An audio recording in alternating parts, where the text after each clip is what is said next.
Well, another big test for the Philadelphia 76ers following their huge win over the Toronto Raptors on Saturday night. No big deal. Just the first place Detroit Pistons on a 5-game winning streak with a night of rest in town as they take on Tyrese Maxey, Trendon Watford, and crew. Welcome to the PHLY Sixers pregame show live from the Xfinity studio.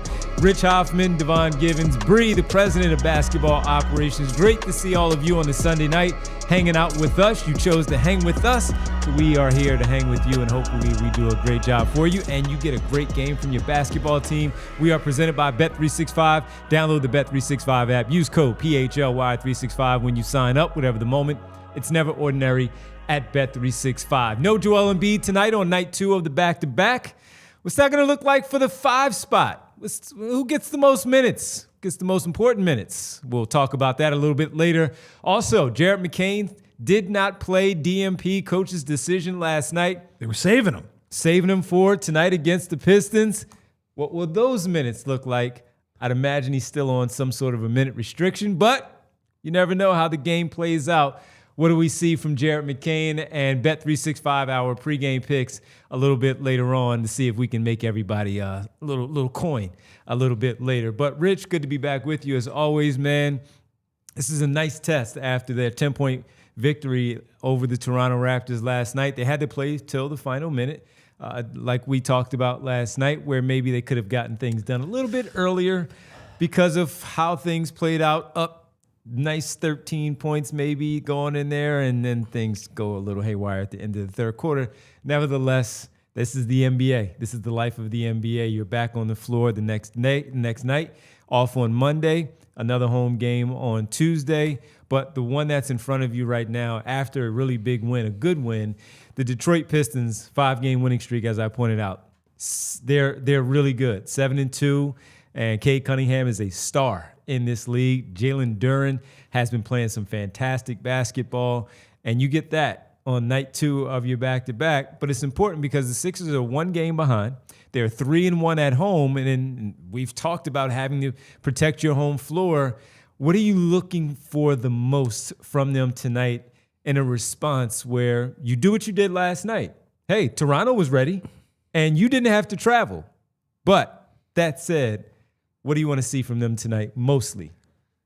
Energy. It's look, man, this is going to be a tough one. I think if they were able to get this win, I would say take that Chicago win and say, or the Chicago loss, sorry, and say, we're even, right? Because This is a tough one to get for all of the reasons that you just laid out. This Detroit team is on fire. They had the 2nd best defense in the league, so 3rd best offense in the league from the Sixers against the 2nd best defense in the league. I do wonder. Something's got to give. Something's got to give.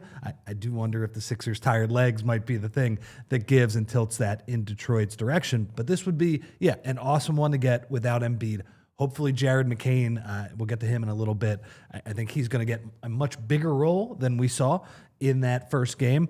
But I mean, bring the energy. Look, it's an easier back-to-back than some of the other ones, because you didn't have to travel. You played a really tough game last night, but you got to go sleep in your own beds after that game was over. I think this is definitely a tough one again. I think, if we're talking in a couple hours about a loss, I'm not going to be freaking out here. I'm going to be pretty chill for the most part about it. But it's an opportunity, right? And I think part of the 82-game NBA season, there are games on the schedule that you're not supposed to win, that you do win. And you look back in some of those Sixers teams 3-4 years ago, when you saw that they had 52, 51 wins, there were a lot of those games in November, in December, when maybe they had Joel Embiid and James Harden out, but Tyrese Maxey was able to will them to a victory. I'm just looking for the energy. The good news, Devon, is that they were well rested before last night's game. But I mean, look, I think this is definitely. I'm coming into this one. This one's going to be tough to get. No, it really is, man. But for me, to your point, that I really, number one, the Sixers are 6-3, as we talked about. They're first in the Atlantic Division. That's cool. Win your division and worry about seeding as you continue to go along. But these games are important too, because when you match up with the Pistons like they will do today, and they also play them, I believe, next week when they face the Pistons again in Detroit. If not this week on Friday. They play Friday. Yeah, so they play Friday in Detroit. They'll be rested for that one too. after having a few days off. But my point is that this is going to be one of those, when we talked about Cleveland, even Chicago, because of what Chicago and the Sixers were doing, coming in with an identical record on that Tuesday, it's you testing yourself against the teams that you are believing to be in the mix at the end. Who's going to be standing, who you might have to face in the postseason. And as we saw last season, I'll just go to the Knicks just because of how important it is. Not because of Kale, it's just watching and understanding what happened.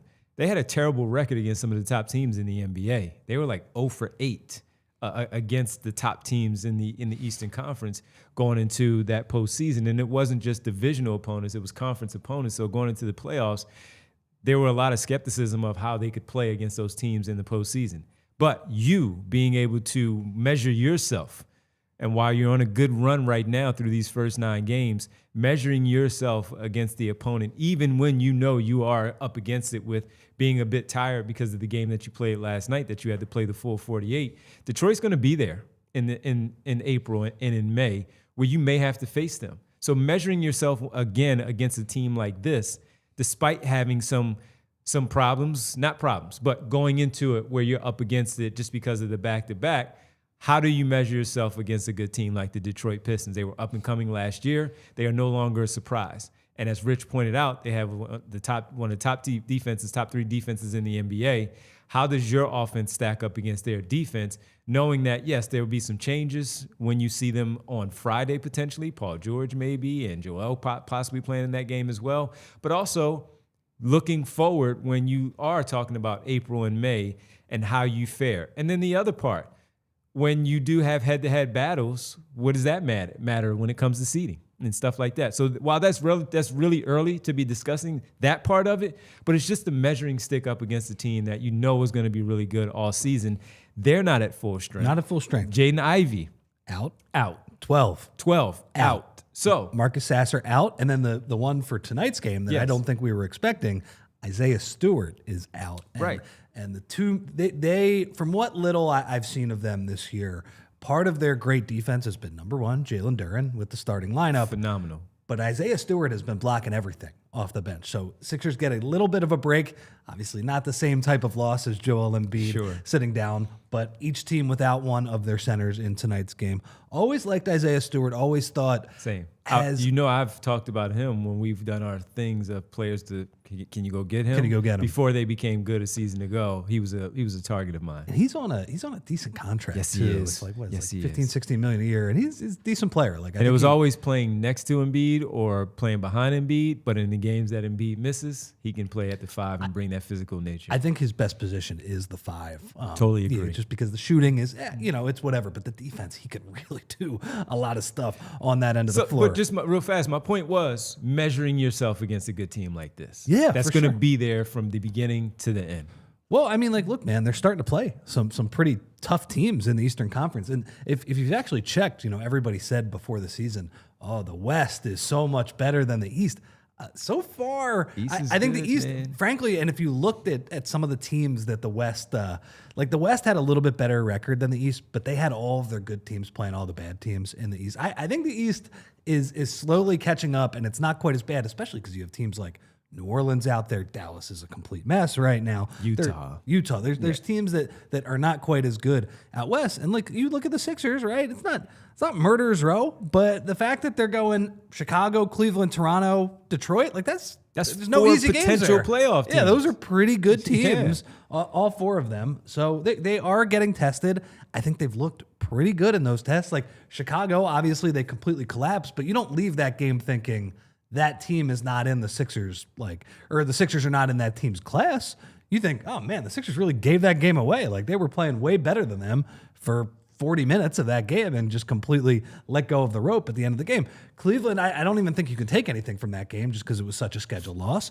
Last night against Toronto, I got to say, last night, as much as the transition defense bothered me in that game, when you look at the fundamentals of that game and how well Toronto shot the ball from the 3-point line, and I don't want to give them, I don't want to give the Sixers like zero blame for that 3-point shooting because they did have some open ones. But man, Toronto really shot the heck out of the basketball. fire. Sixers did not shoot the heck out of the basketball. So Devon, to win that game pretty easily down the stretch, that was a nice win. They played pretty well. They executed their offense much better in that game. So I'm feeling pretty good about this team. Obviously, Trendon Watford, like, wow. I mean, I'm still...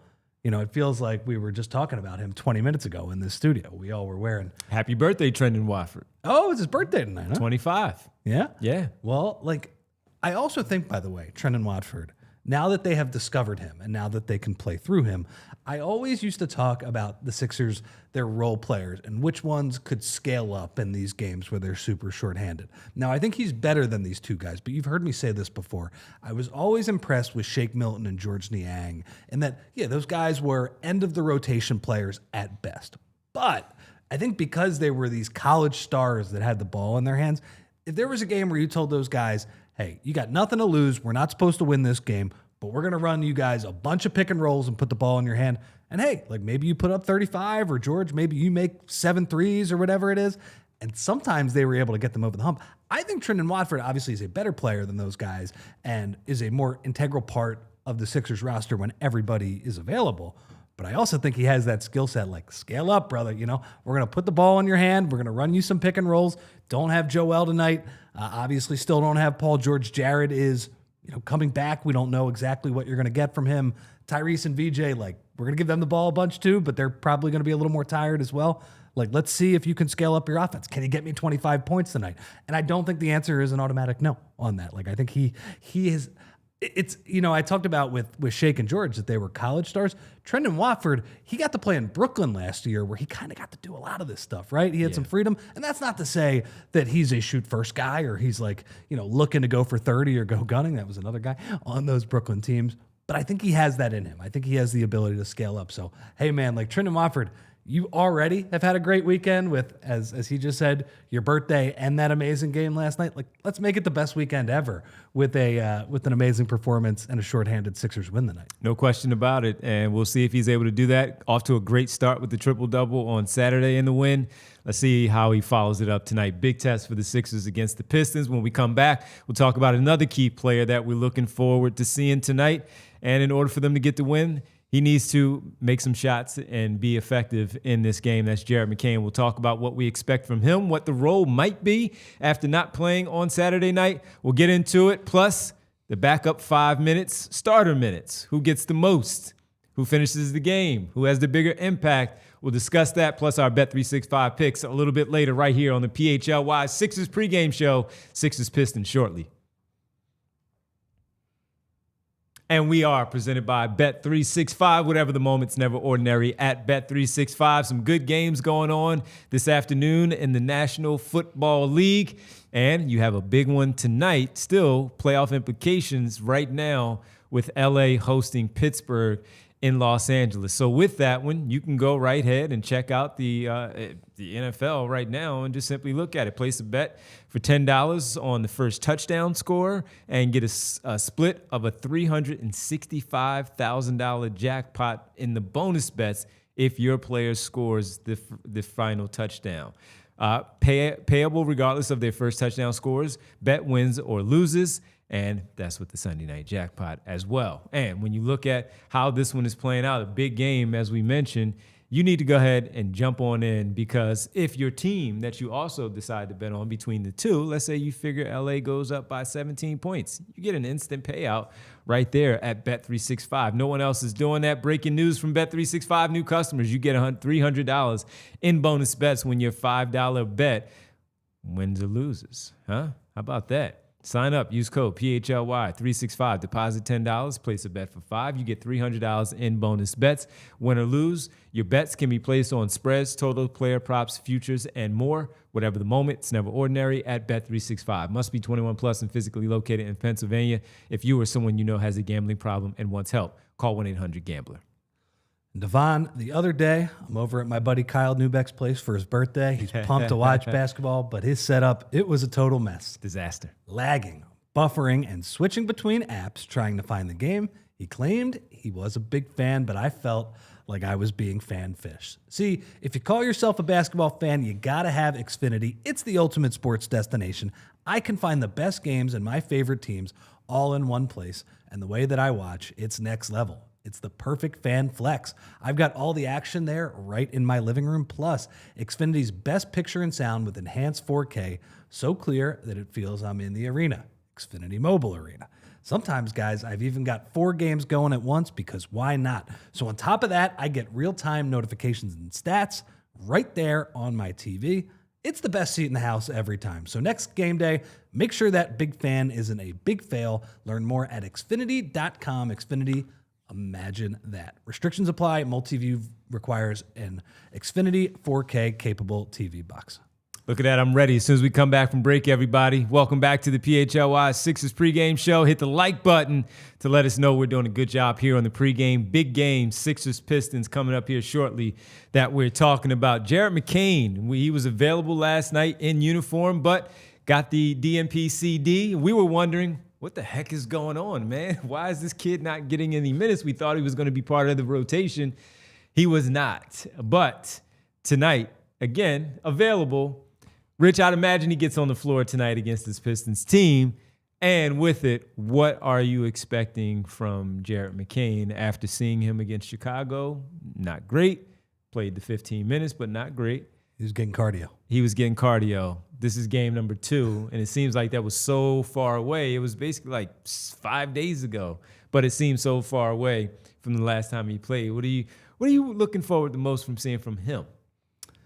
You know, honestly, man, I would love for him to just scale up his game in this one because the stat that is sticking out to me, and I think we've been feeling it with these third quarters and what these backup units look like, is that, guys, Tyrese Maxey, he's turned into Joel Embiid in terms of his value to the Sixers. And the second he steps on the bench, oh, man, it goes from great to absolutely awful. So I'm looking at it, Devon, in 373 minutes this year so far, Sixers are a +8 points per 100 possession with Tyrese Maxey on the floor. That's very good, and that's in a bunch of minutes.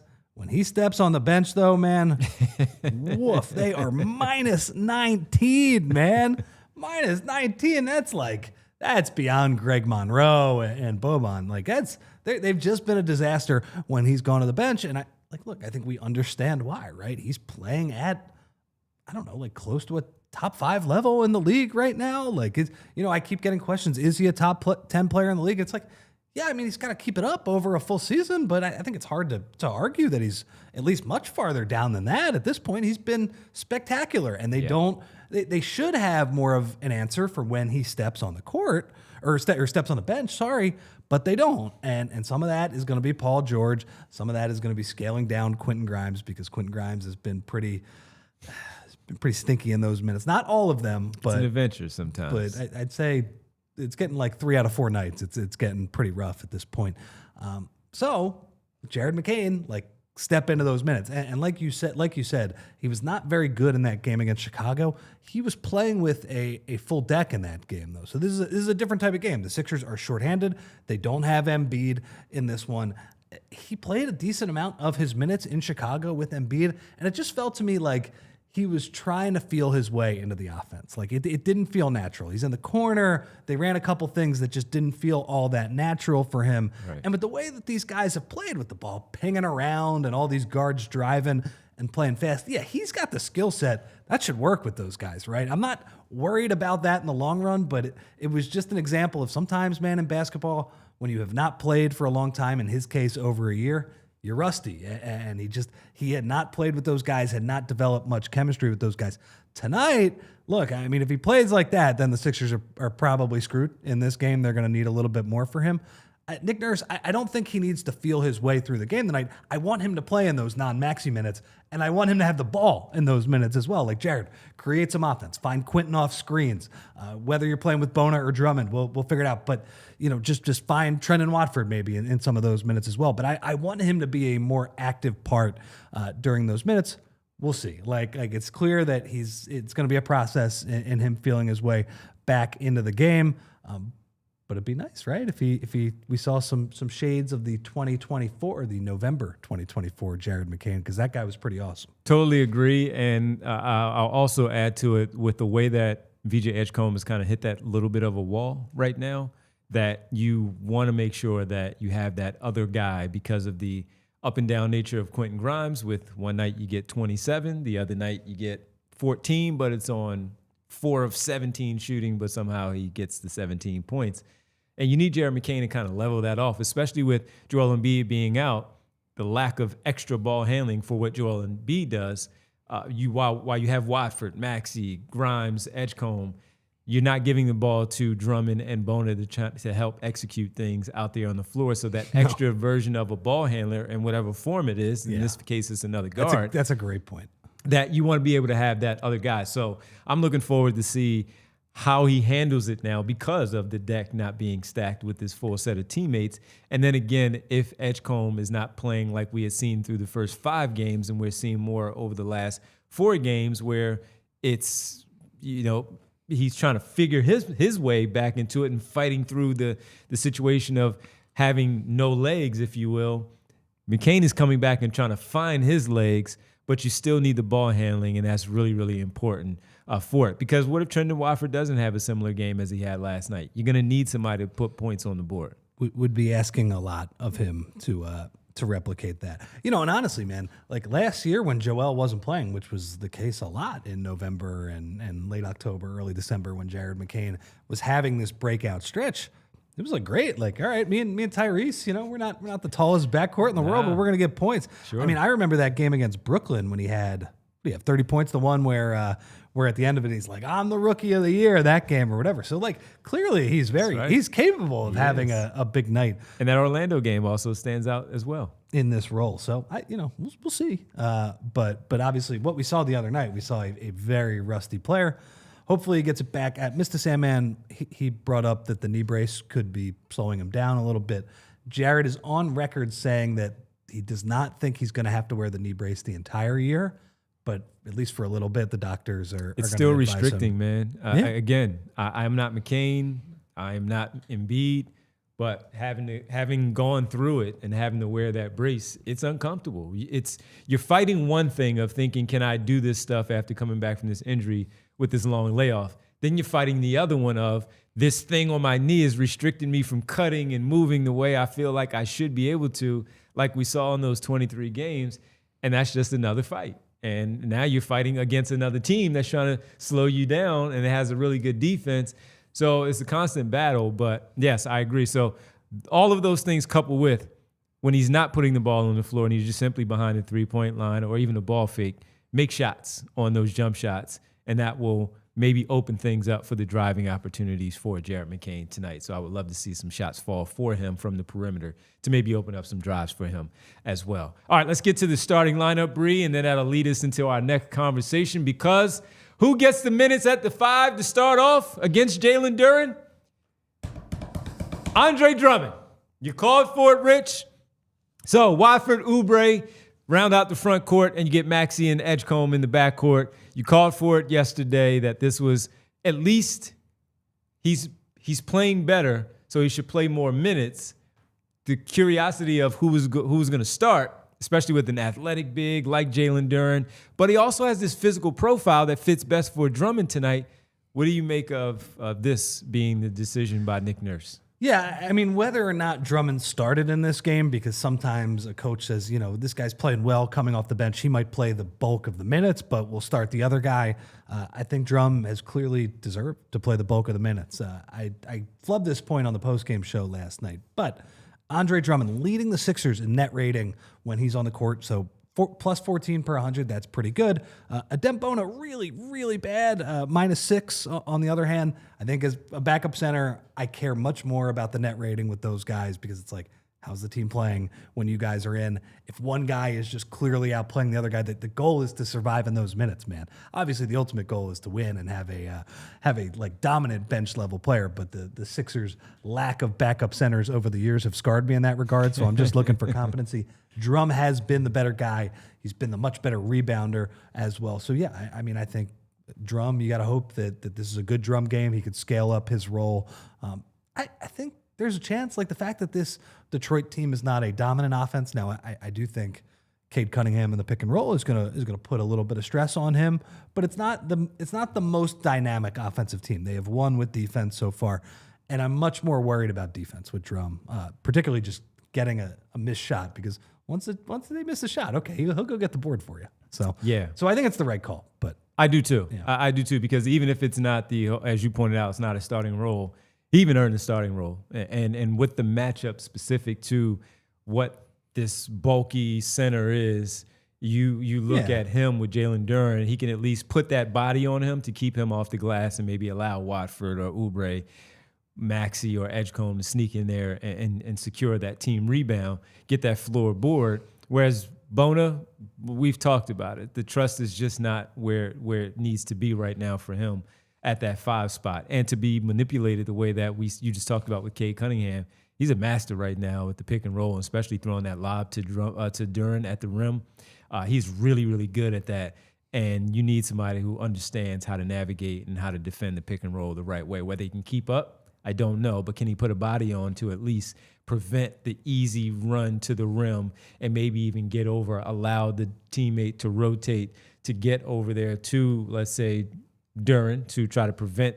We've seen Kelly Oubre disrupt some lobs at the rim just by timing it perfectly. Huge plays. Can Drummond, though, cut off the lane of Cunningham, and then the rotation is there perfectly to at least disrupt it where it's not an easy two. So that's why I lean Drummond. I like the decision there. Bree, what do we have for the Pistons as a starting 5 with the Pistons?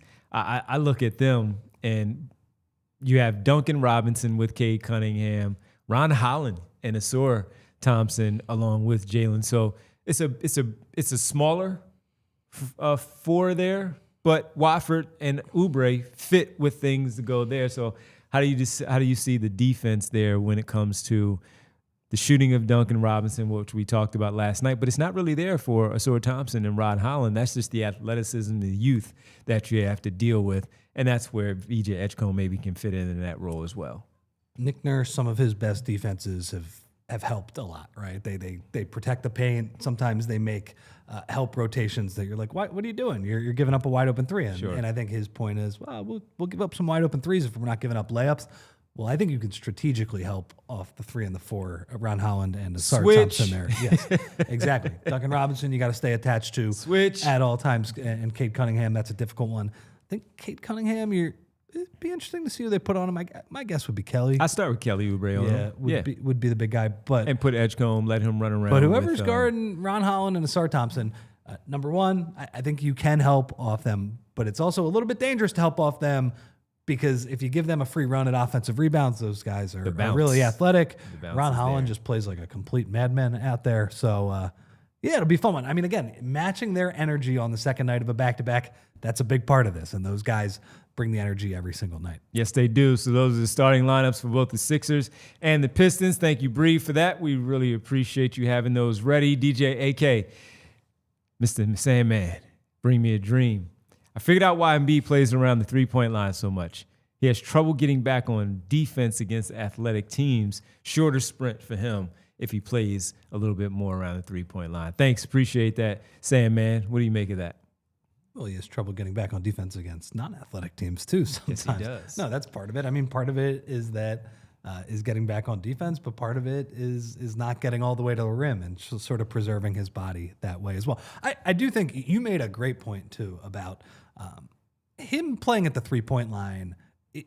It serves as a spacer for, like, you see VJ Edgecombe, the driving lanes when Joel Embiid is standing out there it's different than when Andre Drummond and Adem Bona are in there as well. But the other thing he can do is he can pass and he can play make and he can make the point guard's job a lot easier. But yes, I do think body preservation is an element of it as well. Yep, I agree. That's why it was nice to see him post up a little bit last night. Yes, it was. Yeah. Yes, it was. You're still able to do that.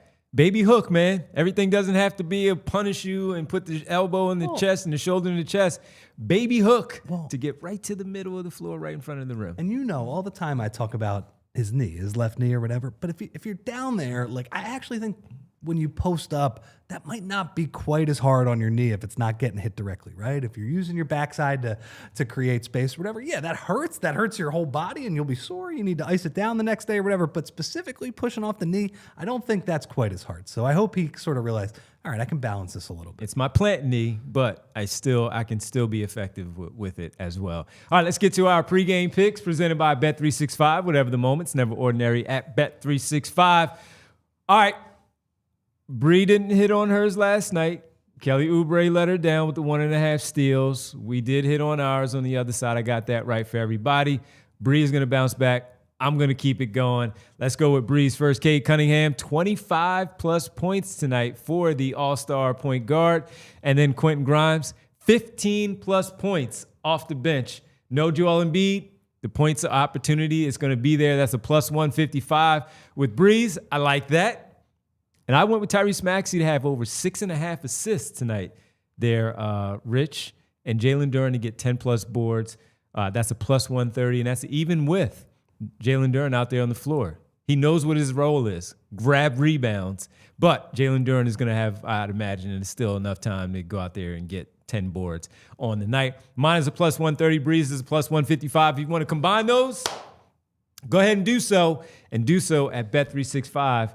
Right there where you sign up to become a partner and a member of Bet365 with PHLY 365 when you sign up, whatever the moment's never ordinary at Bet365. All right. Bree has a poll up too. Question. Sixers win. 2-0 in the Black Unis or the Pistons W? Bree, what do you have for the final results as we leave? 82. Oh, I guess my mic's. Oh, there we go. 82% 2-0 in the Black Unis. Wow. 82. I'll take that too. I'll go on that too. Yeah, why not? By the way, 2 days in a row, the Black Unis, you like it? Sure, why not? Why not? Why not? Get the W. Have at it. All right, we'll be back after the game, everybody. 10 minutes after the game goes final, maybe a little bit sooner. Just be ready for the post-game show with Rich, Bree, myself. Kyle will join us from the arena. Give us the update on what was said there. Will the Sixers be 2-0 in the Black Unis? You guys who voted said yes. Is that what's going to happen? We'll find out, and we'll be back to discuss it right here on the post-game show. Everybody, we'll see you then. Enjoy the game. We all silly like the mayor.